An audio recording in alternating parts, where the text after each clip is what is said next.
Kecoak sering dianggap sebagai serangga sampah yang menjijikkan, diinjak dan digeprek, seolah tak layak berbagi ruang di dunia ini, bahkan seakan tak layak hidup. Namun, di balik stigma itu, sebenarnya manusia tengah menghadapi makhluk tersembunyi yang jauh lebih sunyi daripada tempat mereka. Satu ekor kecoak yang kita lihat di lantai sebenarnya adalah pesan peringatan dari ratusan koloni yang mengintai di balik tembok. Ironisnya, memukulnya hingga hancur justru bisa menjadi awal malapetaka. Lebih mengerikan lagi, satu induk kecoak mampu menghasilkan hingga 600 bayi dalam masa hidupnya yang singkat. Tubuhnya pipih, berwarna coklat mengkilap seperti tembaga tua yang tak pernah dibersihkan. Itu bukan sekadar kulit, itu adalah zirah dari masa purba. Sebagai serangga dari Ordo Blatodea, kecoak adalah desain yang sudah sempurna sejak 300 juta tahun yang lalu. Tubuhnya dirancang untuk satu tugas tunggal, bertahan hidup dari tekanan yang menghancurkan. Secara biologis, kerangka luarnya yang terbuat dari kitin mampu menahan beban hingga 900 kali berat tubuhnya sendiri. Ini setara dengan seorang manusia yang menahan beban 2 buah tank tempur tanpa membuat tulangnya retak sedikit pun. Namun, kekuatan kecoak bukan terletak pada kekakuannya, melainkan pada kelenturannya. Ia bisa memipihkan tubuhnya hingga sekecil celah koin, menyelinap ke dalam ruang-ruang paling privat manusia, di bawah lantai kayu, di balik retakan tembok, atau di sela-sela mesin yang panas. Secara antropomorfis, kecoak adalah simbol dari ketebalan muka yang esensial. Di dunia di mana manusia begitu rapuh terhadap kritik, begitu mudah hancur oleh penilaian orang lain, kecoak tetap melangkah teguh meski seluruh dunia meneriakkan kutukan kepadanya. Ia mengajarkan bahwa untuk bertahan hidup di lingkungan yang memusuhi, kita tidak butuh pujian. Kita butuh ketangguhan untuk tetap ada. Kecoak tidak memiliki ego yang harus dijaga.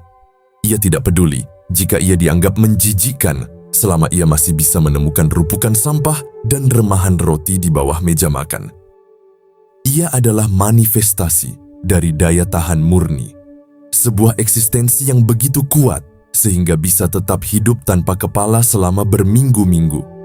Jikapun kemudian ia mati, bukan karena kehilangan otaknya, melainkan karena ia tidak lagi memiliki mulut untuk minum. Sebuah sindiran tajam bagi manusia, bahwa seringkali yang membunuh kita bukanlah hilangnya pemikiran besar, melainkan ketidakmampuan kita untuk memenuhi kebutuhan dasar saat badai datang menghantam. Kecoak tidak memiliki mata megah yang mampu melihat keindahan warna. Pandangannya kabur, dunia baginya hanyalah gradasi gelap dan terang. Namun, ia memiliki sepasang antena yang merupakan mahakarya sensorik alam semesta. Antena itu terus bergerak, mencicipi udara, mendeteksi molekul kimia, dan merasakan getaran yang paling halus sekalipun. Sebelum tangan kita bergerak untuk meraih sandal, kecoak sudah merasakan perubahan tekanan udara di sekitarnya. Refleksnya hanya membutuhkan waktu 40 milidetik, jauh lebih cepat daripada kedipan mata manusia. Di bagian belakang tubuhnya terdapat cerci, sepasang organ sensorik yang terhubung langsung ke kaki tanpa harus melewati otak terlebih dahulu.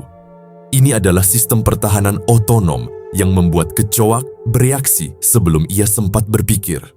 Secara filosofis ini adalah antropomorfisme kewaspadaan. Manusia seringkali merasa aman dalam keangkuhan mereka, merasa bahwa mereka adalah puncak rantai makanan, sementara kecoak hidup dalam kesadaran penuh bahwa maut bisa datang dari arah mana saja. Ia tidak pernah lengah.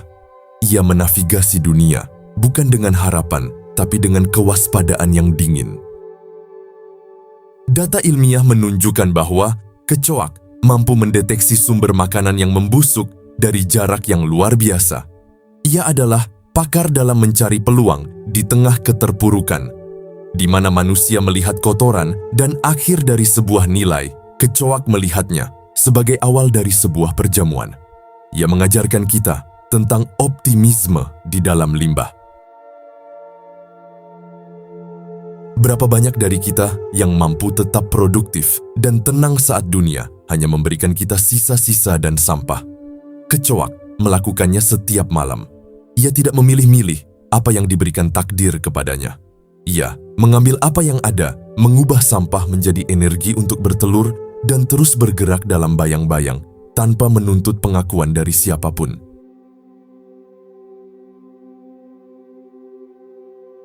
Kita mungkin sering mencoba membunuhnya dengan berbagai racun kimiawi yang paling canggih. Namun, apa yang terjadi?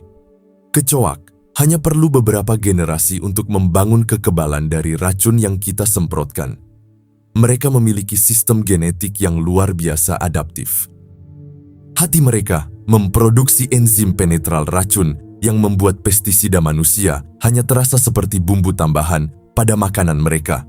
Mereka adalah laboratorium hidup yang mampu bermutasi lebih cepat daripada kecepatan manusia menciptakan penawarnya.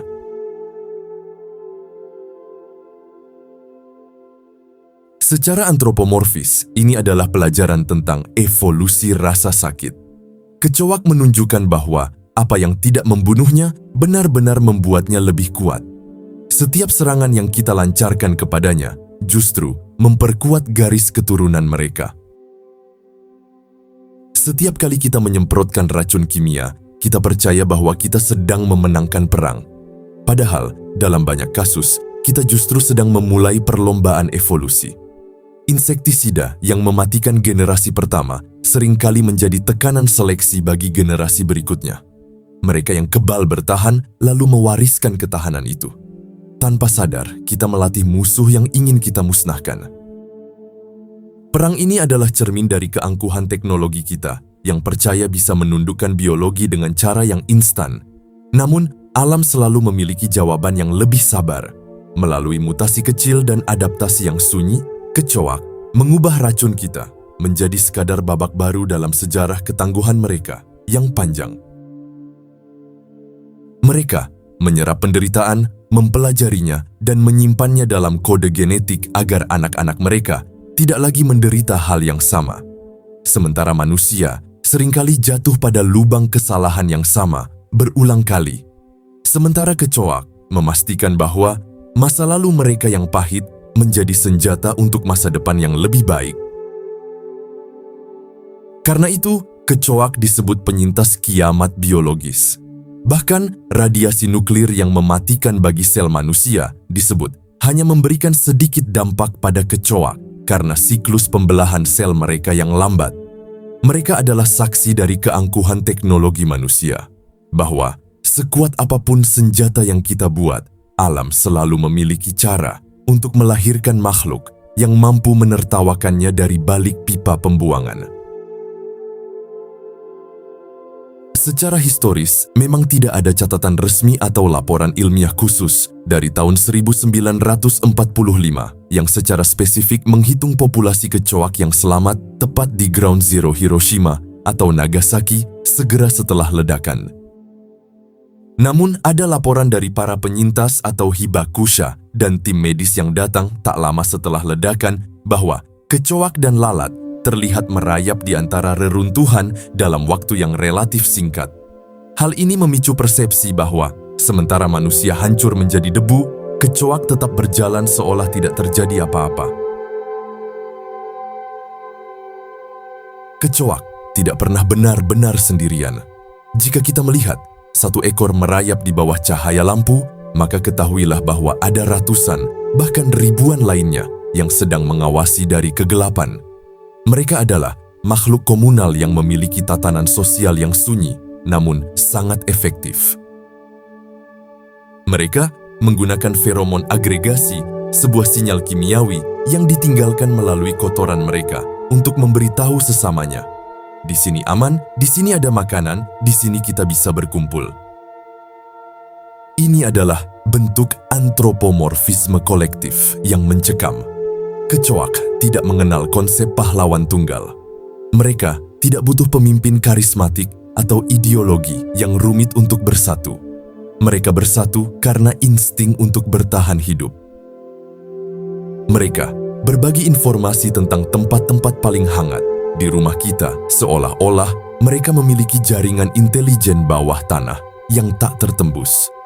Di dunia manusia yang penuh dengan pengkhianatan dan egoisme individu, kecoak menawarkan loyalitas tanpa pamrih kepada koloninya. Mereka hidup bersama, makan bersama, dan mati bersama di tempat yang sama.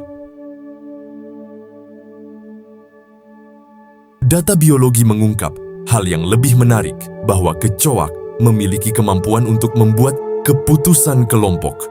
Jika sebuah koloni harus memilih tempat bersembunyi baru, mereka akan mengikuti mayoritas, tanpa komando dari sosok pemimpin. Mereka adalah penganut demokrasi primitif yang sangat disiplin. Mereka mengajarkan bahwa kekuatan sejati tidak terletak pada seberapa besar tubuhnya, melainkan pada seberapa sinkron gerakan dengan sesamanya.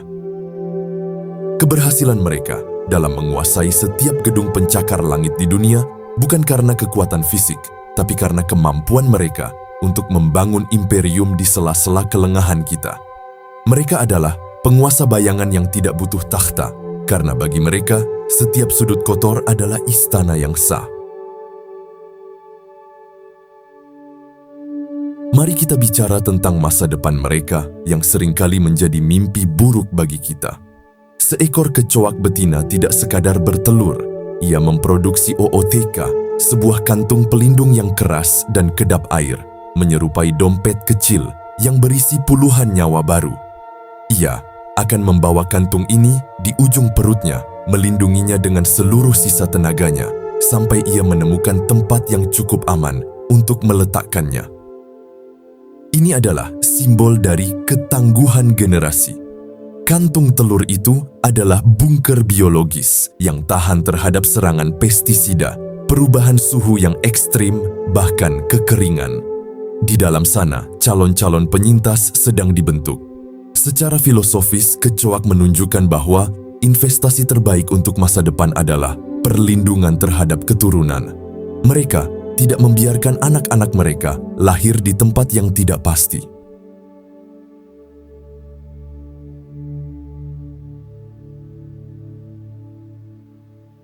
Antropomorfisme yang muncul di sini adalah tentang pengorbanan yang tak terlihat. Kecoak betina seringkali menghabiskan seluruh energi sisa hidupnya hanya untuk memastikan satu kantung telur menetas dengan sempurna. Ia mungkin mati sesaat setelah itu diinjak atau diracun, namun misinya telah selesai. Ia telah menitipkan tongkat estafet keabadian kepada puluhan nimfa kecil yang akan lahir dengan imunitas yang lebih kuat dari induknya. Kita seringkali takut pada kematian, namun kecoak melihat kematian individu sebagai harga yang layak dibayar demi keabadian spesies.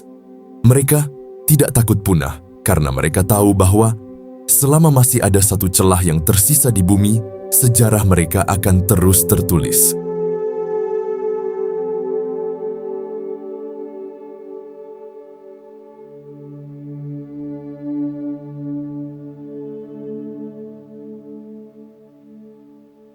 Bagaimana mungkin makhluk yang tak bersayap lebar ini bisa ditemukan di setiap inci planet bumi? Dari apartemen mewah di New York hingga gubuk-gubuk di pelosok desa tropis, kecoak adalah warga dunia yang paling sejati. Mereka menumpang pada ambisi perdagangan manusia. Mereka menyelinap di dalam peti kemas, bersembunyi di lipatan baju turis, dan bermigrasi di dalam kargo pesawat terbang.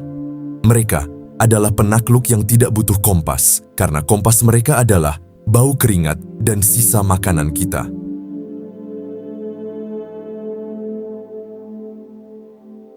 Kemampuan mereka beradaptasi dari hutan tropis yang lembab hingga apartemen pusat kota yang kering menunjukkan fleksibilitas genetik yang luar biasa. Mereka tidak menuntut lingkungan berubah demi mereka. Merekalah yang berubah.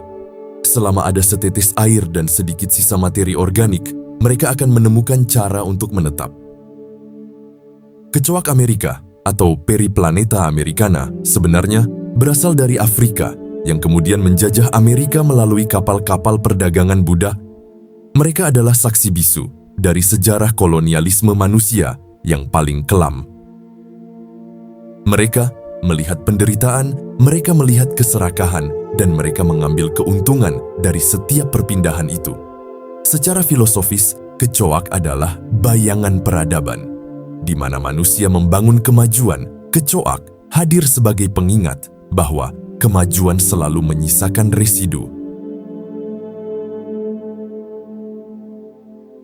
Ia adalah pengingat bahwa tidak ada tempat yang benar-benar bersih selama ada aktivitas manusia.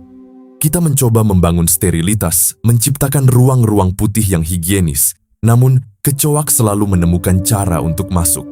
Ia adalah simbol dari kenyataan yang tak terelakkan. Ia mengajarkan kita bahwa sehebat apapun kita menata dunia luar, akan selalu ada sisi gelap, sisi kotor, dan sisi liar yang menolak untuk dijinakkan. Kecoak bukan menyerang kita dengan pedang, ia menyerang kita dengan kehadirannya yang konstan, sebuah pengingat bahwa kita tidak pernah benar-benar memegang kendali penuh atas bumi ini. Dunia seringkali menghujat kecoak sebagai pembawa penyakit.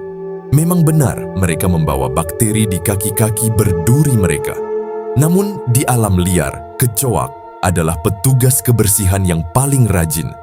Mereka memakan materi organik yang membusuk, mengubah sampah menjadi nutrisi bagi tanah, dan menjadi sumber makanan bagi predator lain. Tanpa mereka, siklus pembusukan di hutan-hutan dunia akan terhambat. Disinilah letak paradoksnya.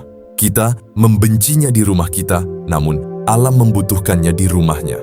Secara antropomorfis, kecoak adalah karakter yang disalahpahami. Ia adalah pekerja kasar yang melakukan tugas-tugas kotor yang tak mau dilakukan oleh siapapun, namun ia justru dikucilkan karena tugas yang ia jalani. Ia adalah pengingat bagi manusia tentang kemunafikan kita. Kita menikmati kebersihan, namun kita membenci mereka yang bekerja di dalam saluran pembuangan. Kecoak tidak pernah mencoba menjadi indah seperti kupu-kupu atau berguna seperti lebah di mata manusia. Ia hanya menjadi dirinya sendiri. Ia menerima peran sebagai yang terbuang dengan martabat yang aneh. Ia tidak meminta maaf atas keberadaannya. Di tengah masyarakat yang terobsesi dengan citra dan kepalsuan, kecoak menawarkan sebuah kejujuran yang brutal. Aku ada karena kamu kotor, dan aku bertahan karena aku tahu cara mengolah kotoranmu. Kadang tidak disadari, di luar rumah manusia, kecoak bukanlah hama. Mereka adalah pengurai. Mereka memakan sisa-sisa organik, daun membusuk, kayu lapuk, dan bangkai kecil. Dalam proses itu, mereka membantu mengembalikan nutrisi ke tanah. Tanpa pengurai seperti kecoa, siklus materi di alam akan melambat. Beberapa spesies bahkan hidup sepenuhnya di hutan, tidak pernah bersentuhan dengan dapur manusia.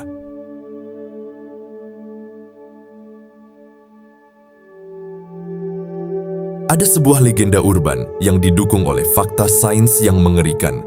Jika esok hari manusia memutuskan untuk saling memusnahkan dengan senjata nuklir, kecoak akan menjadi pewaris takhta bumi yang tersisa.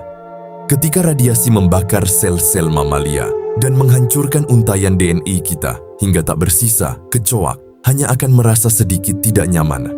Mereka akan mampu menahan dosis radiasi hingga 10 kali lipat dari batas mematikan bagi manusia. Mengapa alam memberikan kekebalan sebesar itu pada makhluk yang kita anggap remeh? Rahasianya ada pada siklus pembelahan sel mereka yang lambat. Sel-sel kecoak hanya membelah pada saat mereka berganti kulit, membuat mereka memiliki jendela kerentanan yang sangat sempit terhadap serangan radiasi. Mereka sudah memiliki insting bertahan hidup yang kuat melalui pergantian kulit berkali-kali. Di setiap fase, tubuh mereka menguat. Sistem mereka menyesuaikan diri dengan lingkungan. Proses pergantian kulit ini adalah simbol dari pertumbuhan yang menyakitkan namun perlu. Setiap kali mereka menanggalkan kulit yang lama, mereka tumbuh menjadi lebih besar dan lebih tangguh, mengumpulkan pengalaman dari lingkungan sekitar dan merombaknya menjadi perlindungan fisik yang baru. Jika ada racun yang bertahan di habitatnya, individu yang mampu menoleransi akan hidup lebih lama dan mewariskan ketahanan itu. Karena itulah, sebelum kita menyadari adanya satu sarang, generasi berikutnya mungkin sudah siap melanjutkan siklusnya. Evolusi tidak terjadi dalam jutaan tahun di mata kecoa. Ia terjadi di setiap sudut dapur kita, di setiap generasi baru yang menetas dengan memori biologis tentang racun apa yang pernah hampir membunuh leluhur mereka, menjadikan mereka lebih cerdik dari sebelumnya. Itu artinya mereka adalah bunker berjalan. Secara antropomorfis, ini adalah sindiran tajam bagi ambisi manusia. Kita membangun senjata pemusnah massal untuk menunjukkan kekuatan, namun alam justru menitipkan kunci keberlangsungan hidup pada serangga yang hidup di saluran air. Ini adalah filosofi tentang prioritas alam. Alam semesta tidak peduli pada kecerdasan intelektual jika ia tidak dibarengi dengan daya tahan fisik. Kecoak tidak butuh menulis buku atau membangun satelit untuk membuktikan eksistensinya. Ia hanya perlu tetap hidup saat semuanya mati. Ia adalah pengingat bahwa keberhasilan bukan diukur dari seberapa tinggi kita terbang, tapi seberapa lama kita mampu berdiri di atas tanah yang beracun. Kecoak adalah ksatria tanpa nama yang dipersiapkan alam untuk menjaga agar api kehidupan tetap menyala, bahkan ketika manusia sudah menjadi debu yang terlupakan. Kecoak adalah pemegang rahasia domestik yang paling setia. Ia tahu seberapa sering kita malas membersihkan piring, ia tahu seberapa banyak sisa makanan yang kita buang dengan sia-sia, dan ia tahu seberapa rapuh dinding yang kita banggakan sebagai perlindungan. Secara filosofis, kecoak adalah suara hati kita yang kotor. Kita mencoba mengusirnya, menyemprotnya dengan racun, dan menutup setiap celah karena kehadirannya, padahal kecoak adalah bukti fisik dari ketidaksempurnaan kita. Keberadaan kecoak adalah pengakuan bahwa rumah kita tidak pernah benar-benar steril, bahwa hidup kita selalu bersentuhan dengan pembusukan sampah.